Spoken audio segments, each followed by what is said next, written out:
All right, we're hopping into the video just like that. I'm going to be literally exposing the fitness industry and fitness coaches as a whole for what they truly are, which is a short-term win in how you look, maybe even building your self-confidence, but it's a long-term path to destruction, gut issues, and chronic health problems. And this video is going to challenge your approach to fitness, lifestyle, health.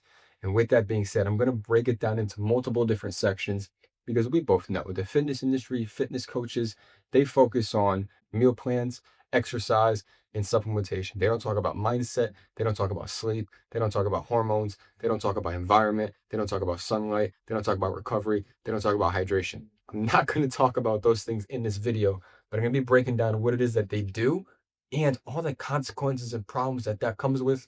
And then again, give you a bit of a different approach to how to actually approach health, fitness, vitality, and overall longevity. So let's dive in and watch till the end. Otherwise, you're only going to catch a little bits and pieces. I want you to have the full breakdown and setting yourself up in the long term for success in your health and in your lifestyle. Let's jump in. Perfect. So I actually want to begin by talking about supplementation. Now, supplementation is meant to be a secondary to the primary, and the primary is nutrition, right? So hear me out. If supplementation is supposed to, in reality, in its truest essence, if supplementation is supposed to be a secondary that addresses deficiencies that the primary doesn't cover, why are we randomly just taking supplements that are prescribed to us, such as pre workout, BCAAs, creatine, certain kinds of protein? Why are we taking these things without knowing we're deficient in them already, even if we aren't? Sometimes if we add too much, that's even worse. Half the battle in health is not always doing the right things. It's just about not even doing the wrong things. There's a whole other video on that, which I'll link down below. But I say that to say, when it comes to supplementation in particular, there's only one supplement I'd recommend to everybody, no matter where you're at in your fitness journey, and that would be an extremely high quality source of creatine monohydrate. Every other supplement that comes after that, I would recommend you don't take unless you do the proper testing and you make sure you're already eating all the proper nutrients. You're optimizing that to hit your macro and your calorie goal. Because remember, the body only cares about nutrients. If we have to tweak how much or how little nutrients to get to a specific outcome, that's fine. But remember that the body only craves nutrients. So if we do the testing and we understand what the body craves and we give it what it's looking for, because some people have a more sensitive gut than others. Some foods that might be superfoods for one person may not be a superfood for others. But we don't know that unless you do the gut and the proper health data testing. So if we can't even figure that part out, supplementation is irrelevant because if our primary is addressing everything we need to do, there's no supplementation even needed. Supplementation is only meant to address deficiencies that the primary fails to cover, which often happens, and that's perfectly fine. But when you try to take a guess at it, because this fitness coach told you that, or the fitness industry on YouTube or on IG or TikTok is preaching this, just realize they're preaching something that's going to put more money in their pocket. It's not going to help you unlock vitality, health, and longevity in your own personal life, which is probably why you're watching in the first place, for what you can get out of it, not just lining their pockets with cash. So that is supplementation. And actually, before I move on to nutrition fully in particular, with supplementation, if you take almost any supplement, turn the label around, look at all the garbage that's actually in that. You probably can't even pronounce half the names that are actually in that supplement itself. So not only are you probably doing supplements, or excuse me, consuming supplements that you don't even need because you haven't done the testing yet, but on top of that, the quality and sourcing of those ingredients is probably garbage. So your gut is not even absorbing probably 60 to 70% of the nutrients or the protein or whatever it is in that actual supplement, which means you're not reaching the goals you quite think that you're probably after. So that's a whole other thing in itself. Let's kind of go to nutrition now. And we kind of pretty much already spoke quite about it already.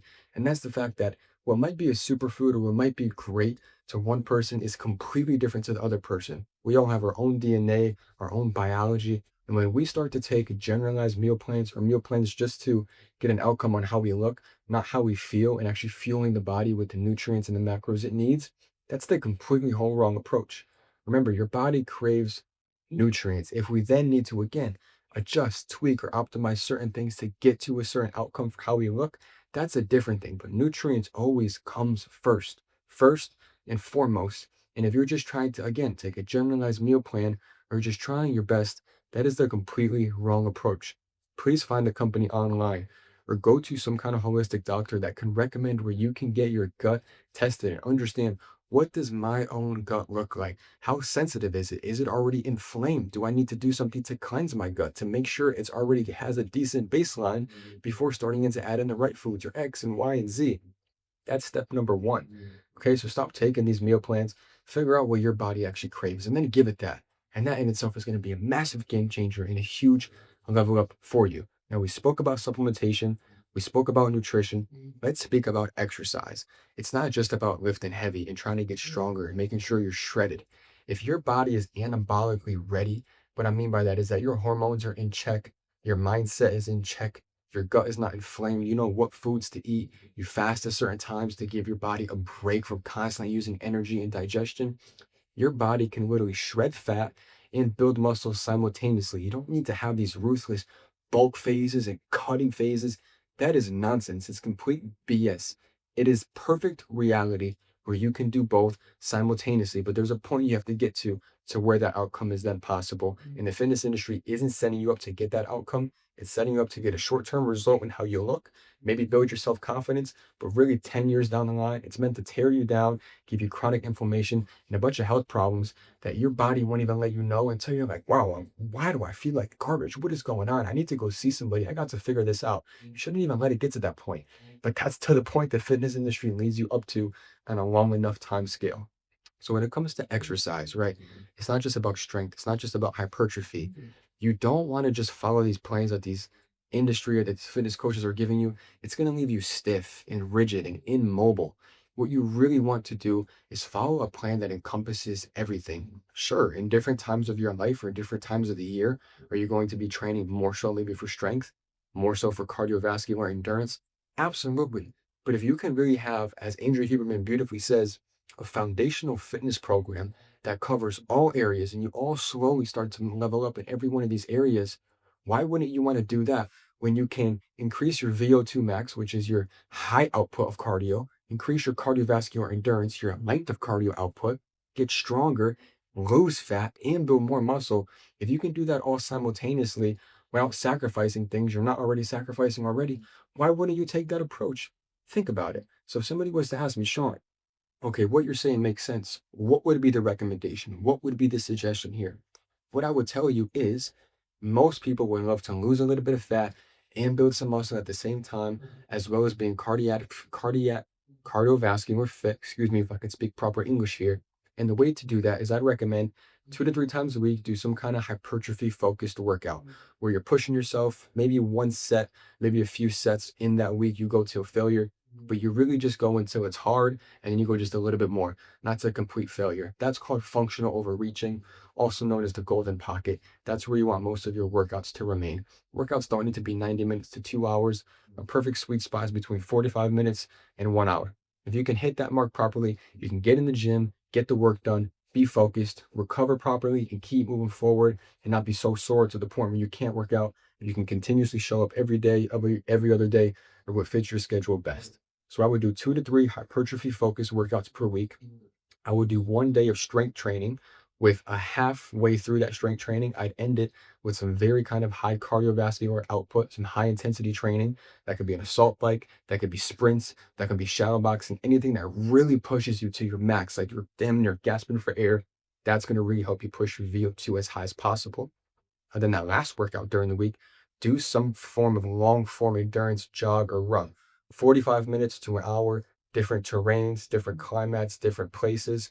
Do something to the point where you're only using your nose to breathe, so nasal breathing primarily, and really move at a pace to where if you were to kind of hold a conversation like this, you can do so. But if you started to up your pace a little bit more, you wouldn't be able to kind of hold that conversation. That's kind of the tempo. That's the pacing you want to hold it at, and take that run or that jog for about 45 minutes to an hour. Make sure you're hydrated throughout. And again, I would try to primarily just go and breathe through your nose. So if you can do one workout a week that is strength focused with an ending and high intensity output, you can do another workout where it's more long form endurance, like I just spoke about. Then you can do 2 to 3 workouts per week that are hypertrophy focused, helping you build clean muscle mass and also shred fat.